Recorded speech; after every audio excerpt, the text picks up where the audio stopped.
The ego seeks to divide and separate. Spirit seeks to unify and heal. This is a golden moment. And of course, in the course, we're going to talk about the ego a little bit today. I'm going to read a little bit, some passages about the ego. Obviously, the course is all about the ego.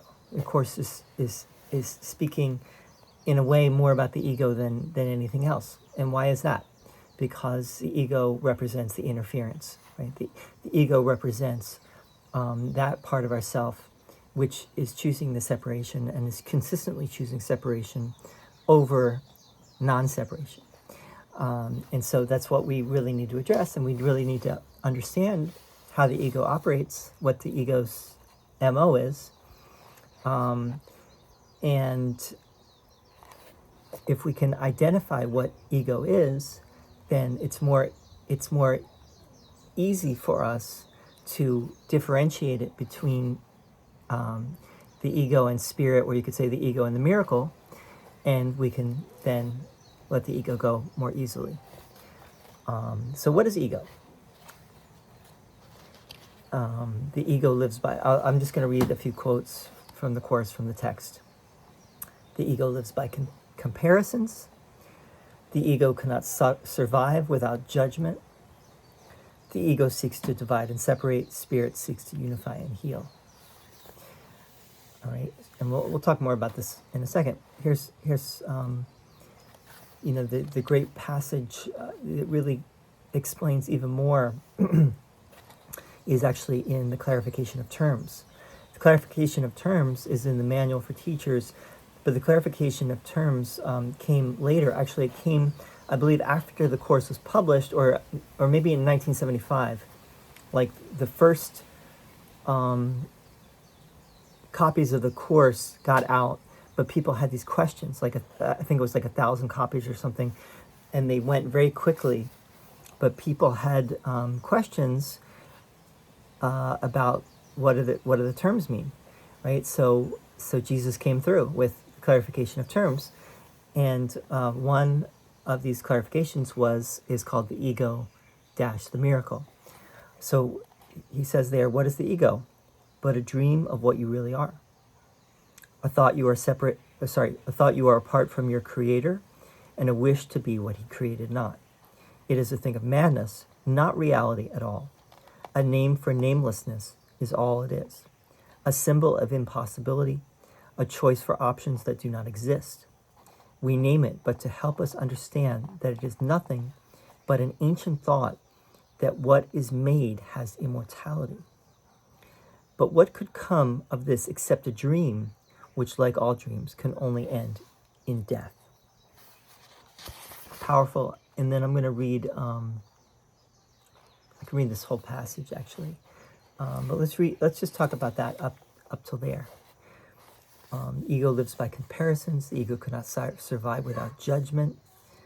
The ego seeks to divide and separate. Spirit seeks to unify and heal. So the ego basically is that part of the mind that one is insane. The ego comes out of this tiny mad idea. And what is the tiny mad idea? The tiny mad idea is it possible to be separate from God? And what would that be like, to be separate from God? Or it's to be separate from the whole? It's an impossible idea. That's why it's crazy. It's a mad idea. What would it be like to be separate? So what the ego is all about is to keep the separation going, right? The ego's purpose is to convince the Son of God that what the Son of God has made in conjunction with the ego is real, right? It's very real. It's very serious. It's to be taken seriously, and it's if you do take it seriously, you're stuck in judgment, right? Comparisons, judgment, separation, division. That's what it is. And that's how as soon as you recognize that you are that you are judging, you are making distinctions, you are saying this is better than that, this brother is better than this brother. We are not really equals. Some are better than others, or some are worse than others, right? This person over here, that they're evil, they're bad, right? Then you are getting caught up in ego mindset, right? You are basically following the ego's thought system. Spirit seeks only to unify and heal. And what is the way to do that? Well, the Course uses the word forgiveness. What is forgiveness? In a way, forgiveness is non-judgment, right? That's the way I would put it. Forgiveness is to be in the place of witnessing, right? As opposed to judging. The opposite of, there's a great saying, fire the judge and hire the witness, right? And that's really what we want to do. Fire the judge and hire the witness. The witness is like spirit. Spirit is the eternal witness. Spirit does not judge. And in not judging, it sees the wholeness, right? It is able to understand the whole. It is able to understand the that separation is an illusion.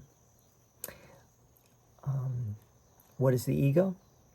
But a dream of what you really are. So the ego is basically the Son of God identifying with what he is not, right? Or she, right?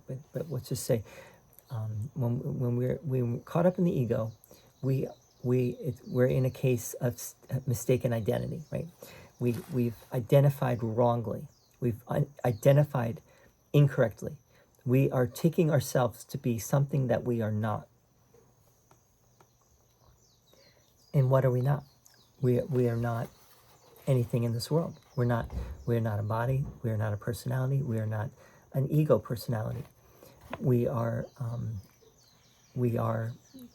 the one song of the universe, right?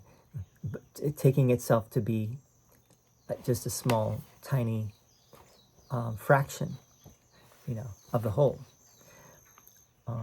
It's like the mouse, we could be the song of the universe, or we could be the mouse squeaking at the universe, thinking that it is the universe.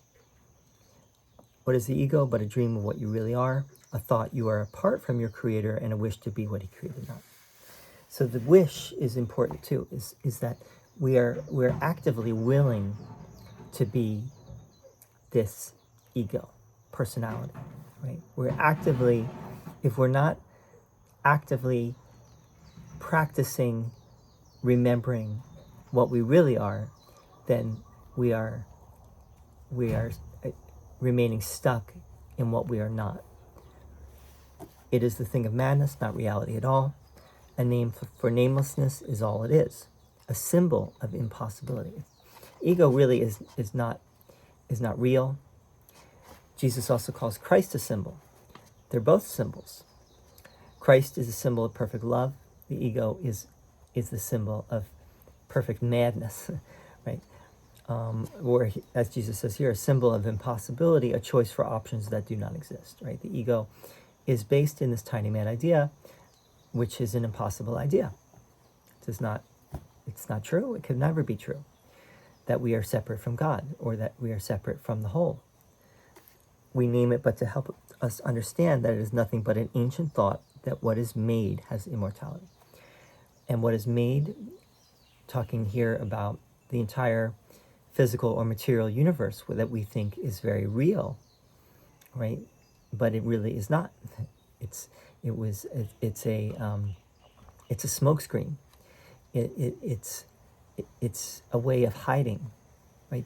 It's the ego's, the ego and the Son of God, together form this alliance, and wanted to get away from the unloving Father that they now had created or made. Right? They made God into an unloving Father, because in separating, or thinking that they separated, then God was going to get them for the sin of separation, And so what did they have to do? They had to make a world. They had to make bodies in which would God would not be in the picture anymore. God would be like out of the picture. And we think, until we have a little discernment and a little bit of wisdom, we think that we're immortal, right? Then we slowly start to wake up that the universe does not revolve around us. We are not immortal. We're not going to live forever.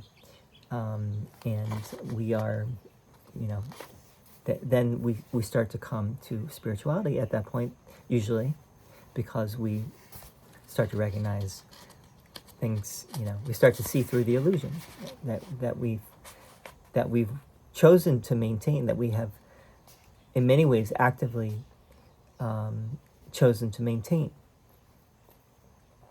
But what could come of this except a dream which, like all dreams, can only end in death? So following the ego really is following the way of misery, depression, feeling trapped, feeling victimized, feeling that you are alone and limited and powerless, and that you, that's ultimately what the ego, where the ego will bring you. It will bring you even deeper. Jesus says the ego is hell-bent. He doesn't say that exactly, but he says the ego, is not only wants to kill you, but also have you remain in hell, right? The prison of hell. But there is a way out, and the way out is what the Course calls forgiveness, right? The way of forgiveness is the key to the prison door, and only you can unlock the prison door. Only you have the key, which is your own mind, your own choices, right? Choosing to unlock the door of the prison that you have created for yourself. Right? I guess I'm not going to read. You can read. I'll put this in the description, the rest of it, right? The ego versus the miracle. It's in the clarification of terms, right? You can read it yourself and be amazed. But it's a brilliant passage, and it really clarifies, I think, what we're talking about. And anytime, basically, to put it very simply, anytime that we start to get depressed, or get down about anything, we have chosen the ego, right? We've chosen the ego thought system, and we can very simply choose against it, right? Just choose to redirect our vision, or correct our vision, and see the glass half full as opposed to half empty. And I think I'm going to stop right there. I'd love to hear your thoughts, as always. I hope this is useful, helpful, maybe truly helpful, and you can let me know. And see you very soon. I'm going to do a couple more videos today, one on one of the workbook lessons, and then I'm also going to do one on this book that I just published. It's out on Amazon now, Course in Miracles According to AI. So, all right. See you soon. Thanks.